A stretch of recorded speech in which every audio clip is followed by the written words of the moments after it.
Hello students, आप सभी का स्वागत है स्टडी चौपाल में। आज हम पढ़ने जा रहे हैं क्लास 8 इंग्लिश का पहला chapter the wheat that won hearts. अब विट का मतलब होता है बुद्धिमानी या समझदारी, वॉन का मतलब होता है जीतना और हार्ट्स का मतलब होगा दिल। तो चलिए शुरू करते हैं। The Vijayanagar empire was renowned for its glory, wealth and cultural achievements। जो विजयनगर साम्राज्य था वो renowned मतलब कि well known यानी कि बहुत अधिक प्रसिद्ध था। किस चीज के लिए? wealth और cultural achievements के लिए। तो स्टूडेंट्स, ग्लोरी का मतलब होता है वैभव और wealth का मतलब होता है दौलत और cultural achievements का मतलब होता है सांस्कृतिक उपलब्धियां। Among its many illustrious ruler, the King Krishnadevara stood out as a wise and powerful monarch। अपने बहुत illustrious ruler में से, illustrious का मीनिंग होता है respected और famous, अपने प्रसिद्ध रूलर्स यानी शासकों में से किंग कृष्णदेव राय यानी राजा कृष्णदेव राय जो है वो stood out as a wise and powerful monarch. वो सामने आते हैं एक बुद्धिमान और शक्तिशाली सम्राट के रूप में। His reign is often referred to as the golden era of Vijayanagar empire.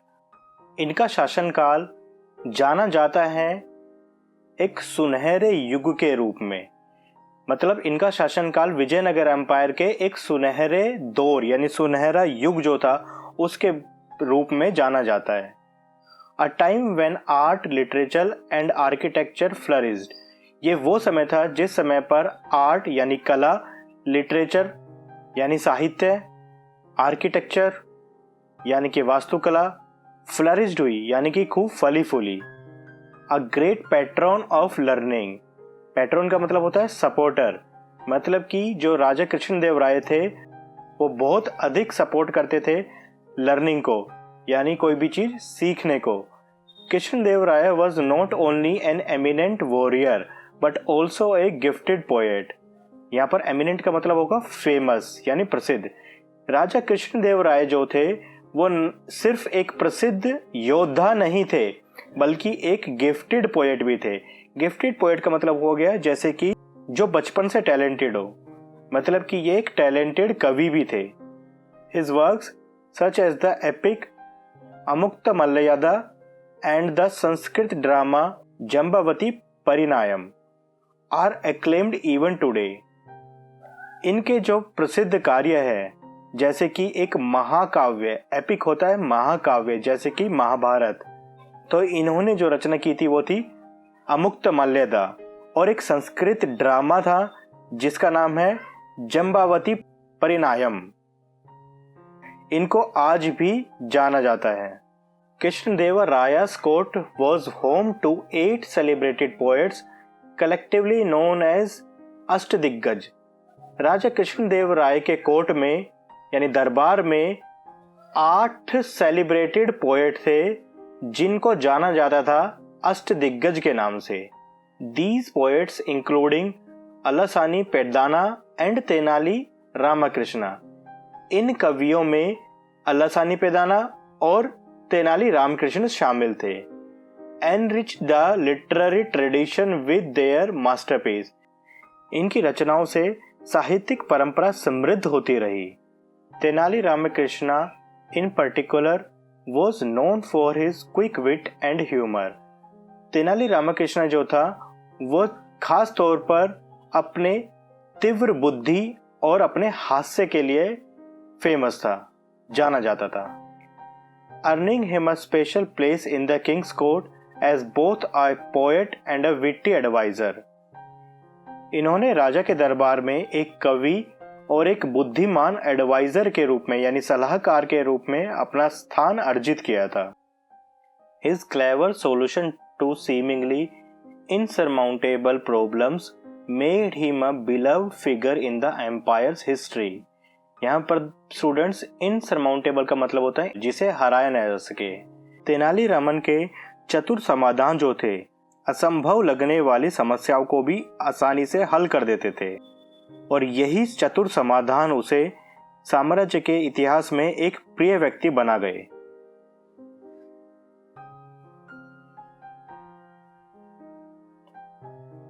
Even the wisest ruler face moments of disharmony. सबसे बुद्धिमान शासकों को भी कभी कभी असहमति का सामना करना पड़ता है। And at one such time, ऐसे ही एक समय पर the king had a quarrel with his queen Thirumalambal over a seemingly trivial matter. यहाँ पर स्टूडेंट्स ट्रिवियल का मतलब है अनइम्पोर्टेंट, जो जरूरी ना हो, यानी छोटी सी बात। तो स्टूडेंट्स यहाँ पर राजा का अपनी रानी थिरुमलम्बल के साथ एक छोटी सी बात पर झगड़ा हो गया।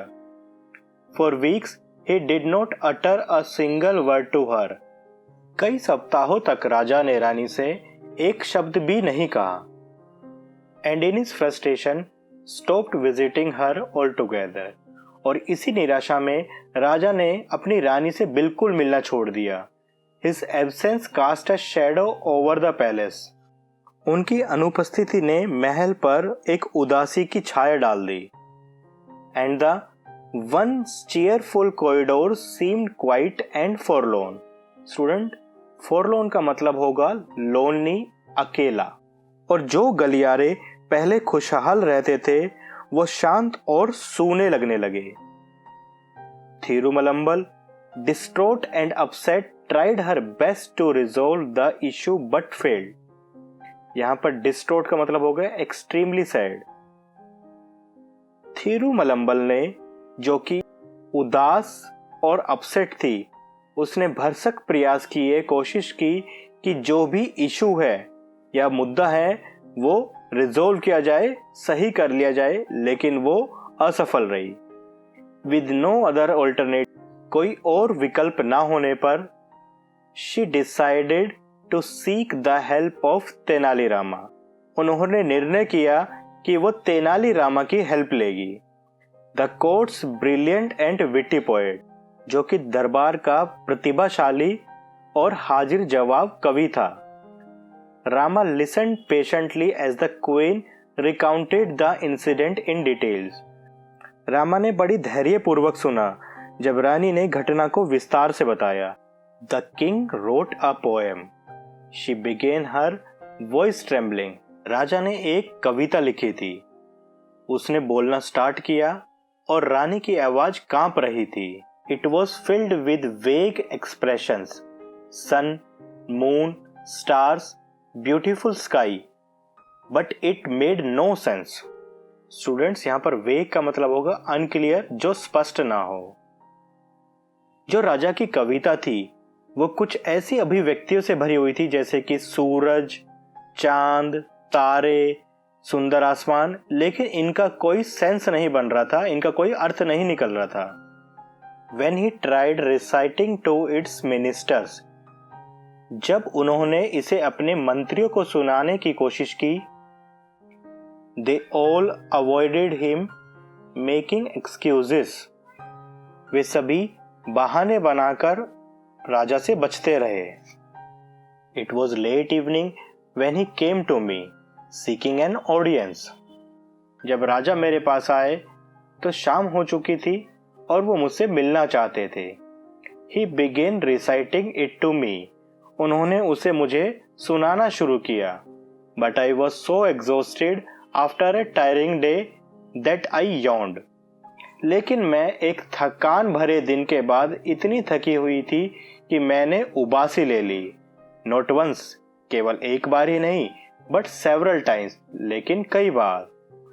The king thought I was disrespecting his poem. राजा ने सोचा कि मैं उनकी कविताओं का निरादर कर रही हूँ।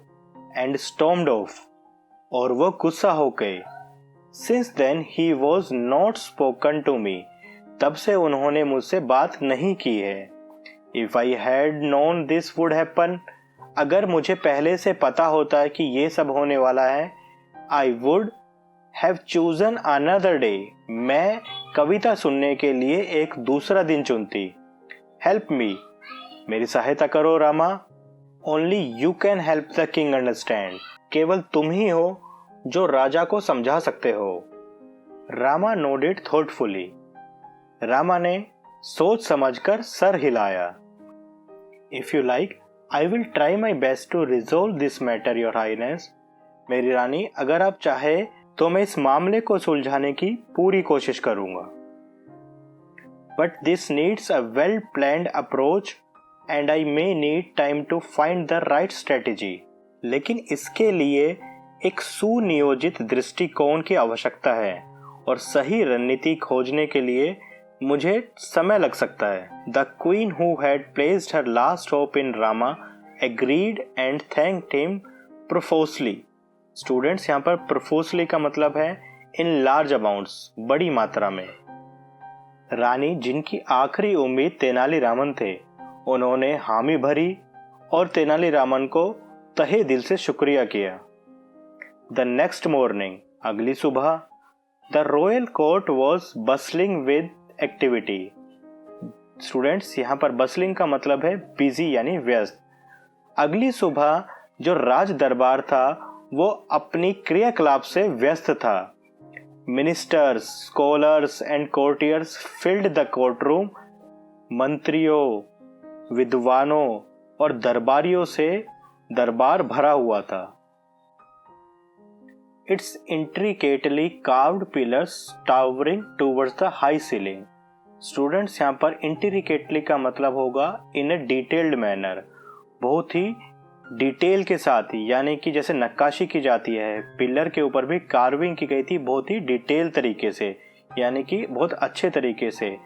टावरिंग टुवर्ड्स, यहाँ पर टावरिंग का मतलब होगा कि सीधे खड़े थे, टुवर्ड्स द हाई सीलिंग मतलब कि जो पिलर थे वो ऊंची छत की तरफ सीधे खड़े हुए थे। Rays of sunlight stream through the open windows, खुली हुई खिड़कियों से जो धूप थी वो अंदर आ रही थी। इल्यूमिनेट करना मतलब किसी चीज को चमकदार बनाना। The floor adorned with exquisite rugs. Student, यहाँ पर एक्सक्विसिट का मतलब होगा फाइन एंड अट्रैक्टिव, बहुत ही महीन और लुभावने। तो यहाँ पर एक इमेज बनाने की कोशिश की जाती है कि जो सनलाइट आ रही थी खुली हुई खिड़कियों से वो पहले से ही सजे हुए, किस चीज से सजे हुए, एक्सक्विसिट रग्स यानी कि जो दरिया थी जिन पर बहुत ही अट्रैक्टिव और फाइन वर्क किया गया है, उनसे पहले से ही सजी हुई थी, उसको और ज्यादा चमका रहे थे। Despite the lively chatter a tension hung in the air. इतनी चहल पहल के बीच भी हवा में एक तनाव था। The king set on his ornate throne. Students, यहाँ पर ऑर्नेट का मतलब होता है डेकोरेटिव यानी सजा हुआ। राजा जो था अपने सजे हुए सिंहासन पर बैठा था। हिज एक्सप्रेशन स्टर्न, स्टर्न मतलब कि गंभीर। उनका जो भाव था, उनके फेस पर जो एक्सप्रेशन थे वो बहुत गंभीर थे।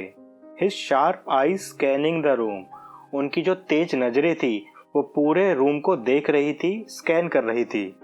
It was evident that the unresolved quarrel still nod at him.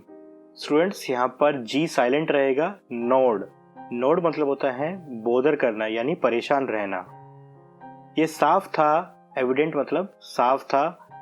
That the unresolved coral मतलब कि जो बिन सुलझा हुआ झगड़ा है वो उन्हें परेशान कर रहा था। The court discussion was centred on improving paddy cultivation in the empire. जो कोर्ट में डिस्कशन हो रही है वो किस पर केंद्रित है कि जो पैडी की कल्टीवेशन यानी धान की जो खेती है, कल्टीवेशन है, पूरे साम्राज्य में उसको कैसे इम्प्रूव किया जाए, सुधारा जाए। वन बाय वन, एक एक करके, the ministers rose to present their ideas. Minister जो है उठते हैं और अपने आइडिया जो है राजा के समक्ष रखते हैं। सम सजेस्टेड एक्सपेंडिंग इरिगेशन नेटवर्क। किसी ने सलाह दी कि जो सिंचाई के नेटवर्क्स हैं, जहां से सिंचाई की जाती है, उनको बढ़ाया जाए। While others advocated for better manure. और कईयों ने सलाह दी कि जो खाद है वो अच्छी क्वालिटी का लाया जाए। एमिड दीज सजेशंस, इन सजेशंस के बीच में, इन सलाहों के बीच में Tenalirama stood quietly at the edge of the court. Tenalirama जो था वो चुपचाप दरबार के कोने में खड़ा था। Observing everyone with an amuse smile. वो कोने पर खड़े हुए थे और ऑब्जर्व कर रहे थे, सभी को देख रहे थे एक अम्यूज स्माइल, एक मंद मुस्कान के साथ। Finally the king called upon Rama. आखिरकार राजा ने तेनालीरामन को बुलाया। The chatter in the court died down as all eyes turned on him. राज दरबार में जो भी बातचीत चल रही थी एकदम से रुक जाती है और सभी आंखें उनकी तरफ देखने लगती है। Rama approach the throne. Tenaliraman जो है सिंहासन के पास आते हैं, carrying a plate full of paddy seeds, और एक प्लेट लेके आते हैं जो किससे भरी हुई थी, धान के बीजों से भरी हुई थी। बोइंग लो ही बिगेन। नीचे झुकते हुए वो शुरू करते हैं, योर मैजेस्टी, मेरे महाराज, I bring you a revolutionary type of paddy seeds.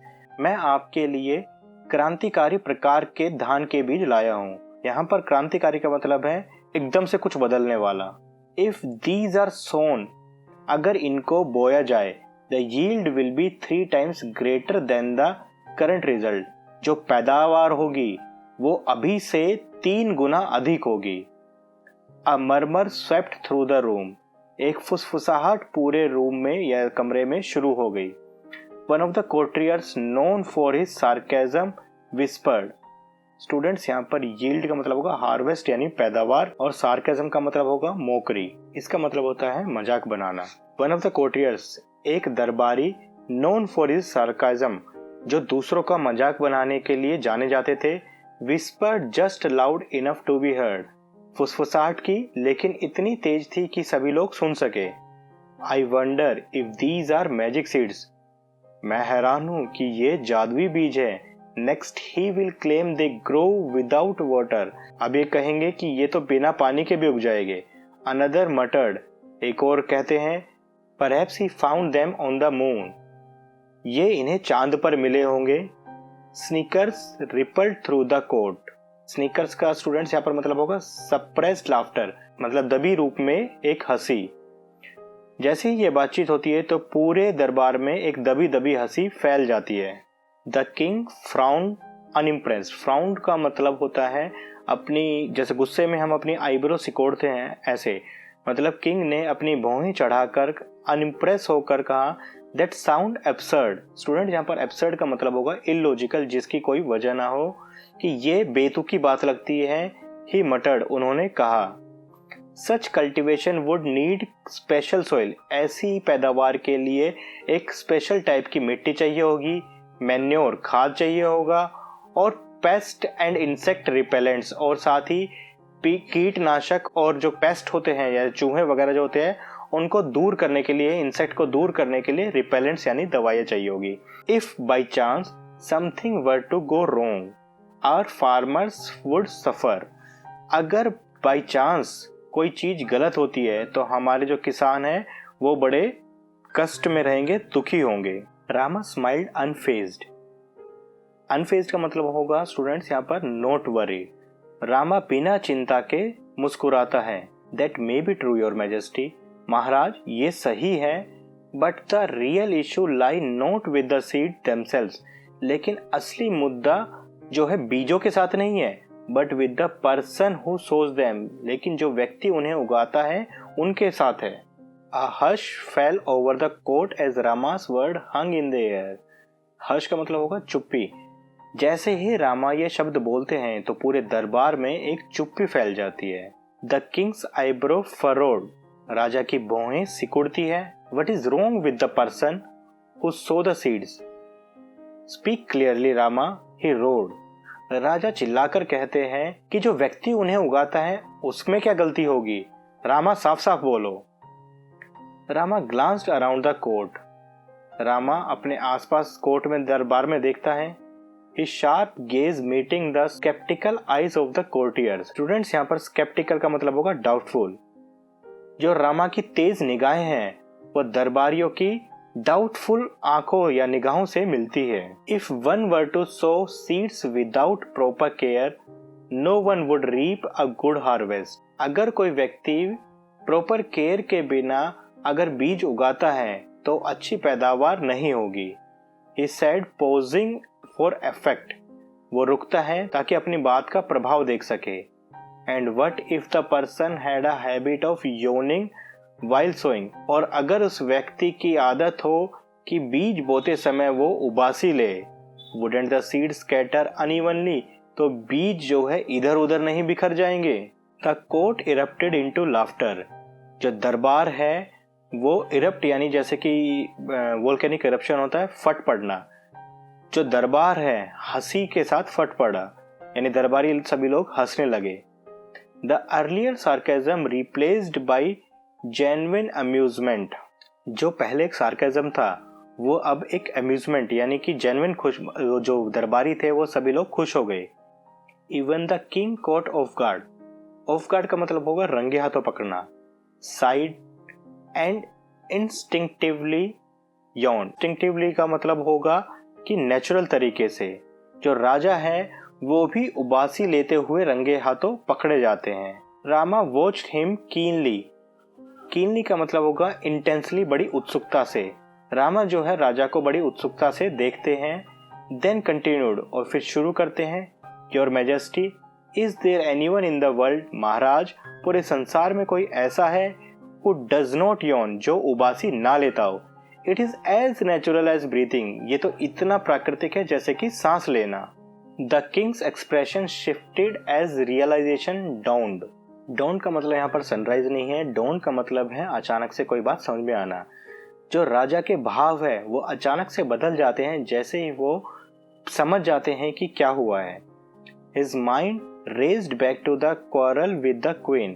उनका दिमाग जो है उन्हें वापस ले जाता है जो रानी के साथ उनका झगड़ा हुआ था। He remembered scolding her harshly for yawning while he recite his poem। उन्हें याद आता है कि कैसे उन्होंने हार्शली अपनी रानी को डांटा था जब वो उनकी पोएम के दौरान उबासी लेती है। He realized how unfair he had been।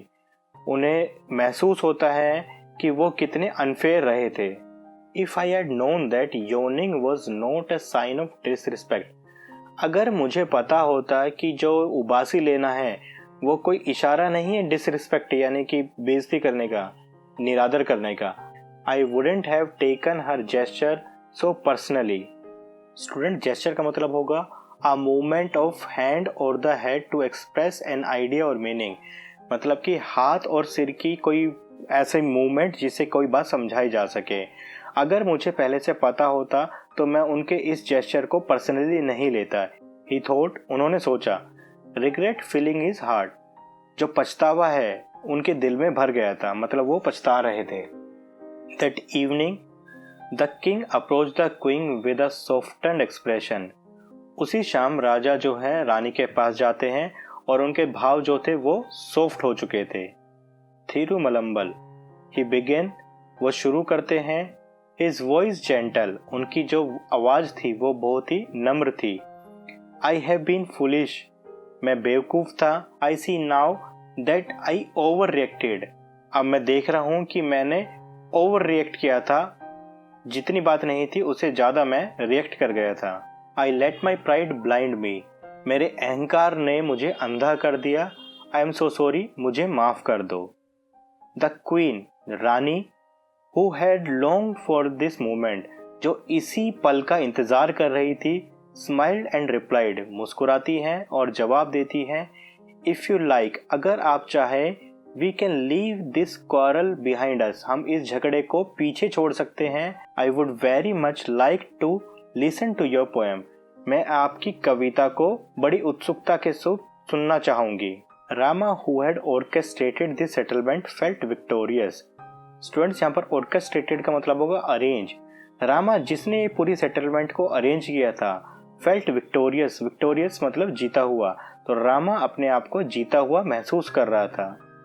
The king and the queen later presented him with valuable gifts, बाद में राजा और रानी ने उन्हें बहुमूल्य उपहार दिए।